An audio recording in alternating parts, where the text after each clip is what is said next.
Ils font repérer. Ah bon. Dans les... D'accord. Donc cet été, la nouvelle version du CMS Joomla, la 1.7, est sortie. Alors André, bonjour, tu es le spécialiste dans Bonjour. l'équipe de ce CMS en particulier, d'autres CMS évidemment, mais de ce CMS en particulier. Alors avec Laurence, on a relevé en fait sur internet, bêtement, hein, comme tout le monde, une liste des nouveautés qui nous paraissaient vraiment intéressantes, dont on va essayer de discuter ensemble. Alors par exemple, en tout premier, moi j'ai une question, j'ai vu qu'il y avait une gestion des catégories qui avait l'air d'y avoir complètement changé. Est-ce que tu peux nous dire ce que ça amène véritablement de nouveau? Est-ce que c'est juste un petit quelque chose ou est-ce que c'est vraiment une nouveauté majeure pour toi? Oui, effectivement, c'est une nouveauté majeure, mais avant d'expliquer les nouveautés, je vais quand même faire un petit rappel à nos auditeurs pour expliquer ce que c'est les sections et les catégories dans Joomla 1.5. La section et les catégories dans Joomla 1.5 permet entre autres de pouvoir gérer du flux RSS et d'exporter donc les informations de vos pages vers d'autres sites via du flux. En Joomla 1.5, nous étions limités à une section et une catégorie et pas sous-catégorie, donc deux niveaux. Depuis la version 1.7, la notion de section n'existe plus. Il n'y a qu'une notion de catégorie. En revanche, elle est illimitée à autant de niveaux que vous voulez. D'accord, on peut faire autant de sous-catégories que l'on veut pour ranger les articles comme on en a envie. Oui, Jean-Jacques. D'accord. D'accord, d'accord. J'ai vu aussi qu'il y avait la gestion des droits, la gestion des utilisateurs qui avait un petit peu changé dans cette liste. Qu'est-ce qui a changé exactement? Est-ce que ça amène un peu plus de souplesse ou plus de finesse dans les réglages? Tout à fait, Jean-Jacques, la nouveauté est vraiment importante. Le tout à fait, Jean-Jacques, il va falloir que tu arrêtes. Ça fait Thierry Roland et Jean-Michel Larquet, je pense que c'est mauvais. Et la nouveauté importante, en fait, les limites de Joomla 1.5, c'est qu'on pouvait donner des droits à des utilisateurs à plusieurs niveaux, mais pas sur des entités internes. C'est-à-dire qu'on ne pouvait pas donner un droit à un utilisateur de pouvoir modifier l'article A en visu, par exemple, la modification à l'article B et la suppression ou la delete sur un article C. Maintenant, avec la nouvelle mise en place de ces gestions des droits, on peut, par utilisateur, pouvoir gérer les droits en visibilité, en visu, en modif, en lecture, en delete, en modification, sur un certain nombre de choses, mais ça ne s'arrête pas uniquement aux articles, ça va aussi sur les menus, sur les composants en général. Donc ça améliore a priori considérablement le travail collaboratif en sécurisant un peu la tâche de chacun des membres du groupe. Ah, mais c'est exactement ça. Exactement, d'accord. Alors on a vu également qu'il y avait la gestion des templates qui avait été complètement refaite et que c'était peut-être beaucoup plus simple qu'avant, qu'avec la 1.5. Alors plus simple au premier abord, quand on découvre, peut-être pas quand on est habitué à l'ancienne version, en revanche avec l'habitude ça deviendra plus simple. Toutefois, une des nouveautés majeures, c'est que quand on va dans la gestion de templates, on peut gérer la personnalisation de vos couleurs, de vos polices, etc. dans le back-office plus facilement qu'avant.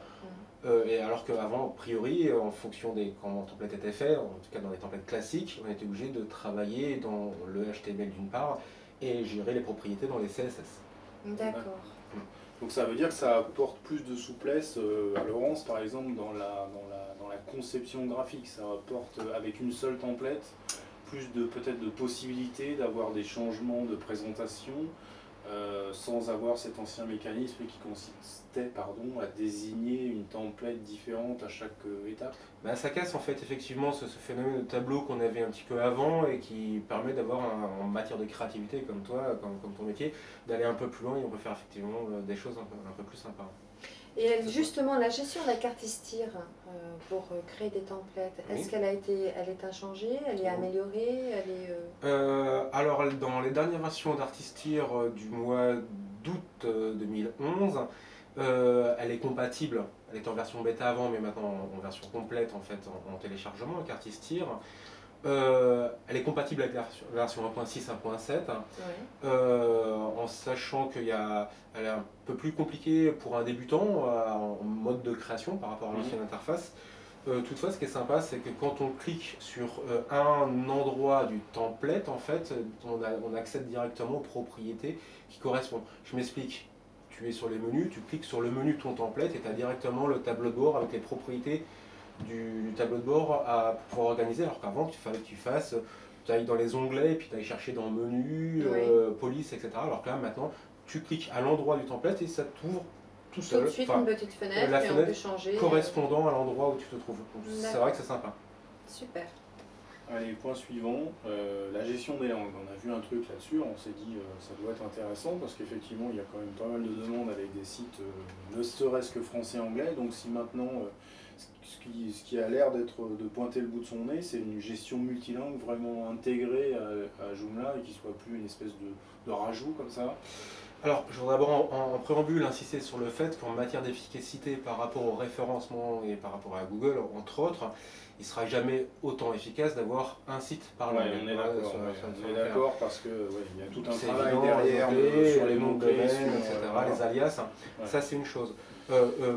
Avant, enfin en version 1.5, pour gérer le multilangue, on était obligé d'installer un outil, enfin une extension qui s'appelait Joomla Fish, qui n'était pas exempt de certains bugs, mais bon, c'était. Quelques soucis. Mais on y travaillait un petit peu, on pouvait y arriver. Et donc maintenant on n'a plus besoin de cette extension, et puis tu le sais comme moi, moins on met d'extensions, moins on met de modules dans un outil et plus il est stable. Oui, Et donc là c'est intégré à l'intérieur. D'accord. Voilà, donc ça c'est pas mal pour ça. Et justement, tu parlais de référencement. Maintenant, pour le sitemap, comment ça se passe? Donc avant on était obligé, alors il y en avait plusieurs, hein, des modules ou des extensions à installer pour Joomla pour pouvoir gérer le sitemap. Donc soit on n'installait pas de module, on travaillait avec un générateur de sitemap, mais ce qui obligeait le webmaster à recréer le sitemap à chaque fois qu'il recrée son plan de site. Et il existait entre autres par exemple Xmap qu'on pouvait installer. Bon, Xmap en début d'année il y a eu quelques soucis en matière d'intrusion, SQL et de pas mal de hackage, donc il est un petit peu difficile à suivre, mais bon il est assez efficace. Et là notamment en fait une intégration. Le module est intégré à l'intérieur. Régénération de ce sitemap, on va dire toutes les 24 ou 48 heures en fonction de la durée de vie qu'on lui donne. Alors ça dépend si tu veux gérer le cache, mais enfin soit il peut être interactif, mais évidemment c'est plus long. Si tu veux effectivement, ça se règle. Toutefois, bon, tu crées un nouveau lien de menu, il est régénéré dans ton sitemap automatiquement, avec les alias qui vont bien, et notamment avec la réécriture du URL. D'accord. On a repéré une nouveauté qui nous paraît plus mineure, celle-là, c'est qu'on sur les liens externes, sur l'annuaire de liens externes de Joomla, on peut maintenant avoir une espèce de petite vignette. Bon, c'est vrai que c'est beaucoup plus sympa.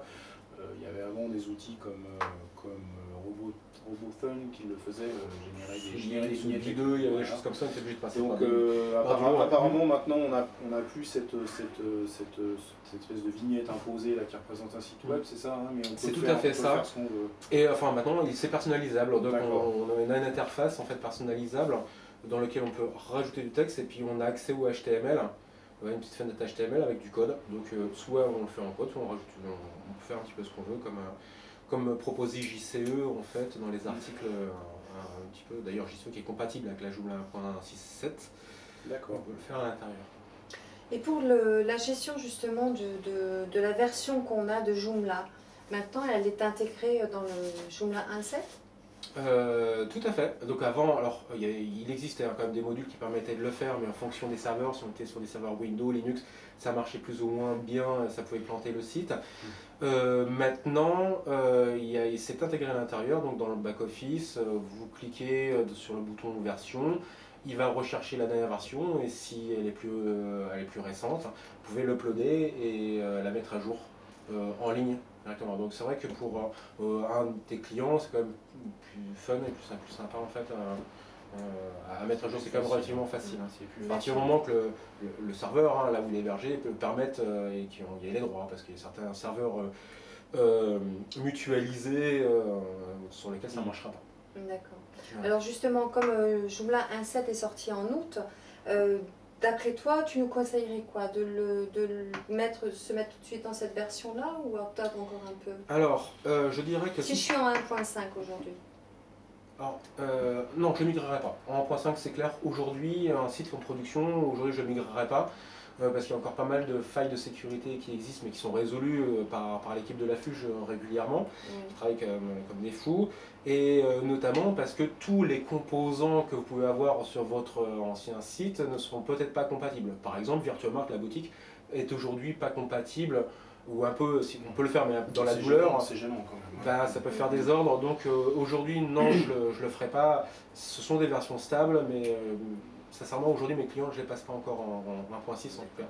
En revanche, si c'est un site d'association, un site simple qui n'a pas besoin de composants extérieurs, pourquoi pas, à la condition obligatoire, en fait, à la condition qu'on surveille vraiment les dernières versions, les patchs de mise à jour, de sécurité, etc.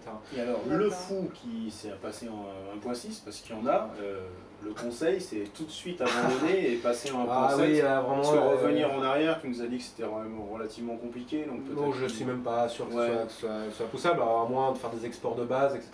Mais bon, ça va un peu donc compliqué. il se dépêche, lui, de fuir cette version buggée. Alors 1.6, alors lui, il passe en 1.7, c'est évident, il n'y a pas de doute possible. C'est une info importante. Ouais, il passe en 1.7, ou en tout cas, au pire, dans la dernière version de 1.6, dans la dernière mise à jour en fait, qui doit mettre à l'intérieur. D'ailleurs, les nouveautés dont j'ai parlé de la 1.7, c'est des nouveautés qui étaient incluses dans la 1.6. Pour faire un petit rappel, la 1.7, c'est pas une version qui change tout par rapport à la 1.6, c'est juste un nouveau système de nommage de version, c'est la continuité de la 1.6. Voilà. Alors qu'il y a des grandes différences entre la 1.5 et la 1.7 au niveau du back-end, au niveau de la mise à jour. Là, 1.6, 1.7, c'est pareil, y a pas de, ça ne change pas grand-chose. Bon, écoute André, on te remercie. Moi, je pense qu'il y a vraiment des sujets là qu'on a abordés qui sont assez intéressants. Alors, on va sûrement les creuser ensemble, c'est-à-dire vraiment essayer de les expérimenter d'une façon plus poussée, et puis ça fera l'objet de prochaines vidéos. On vous invite à les regarder. À bientôt. À bientôt. Merci, au revoir.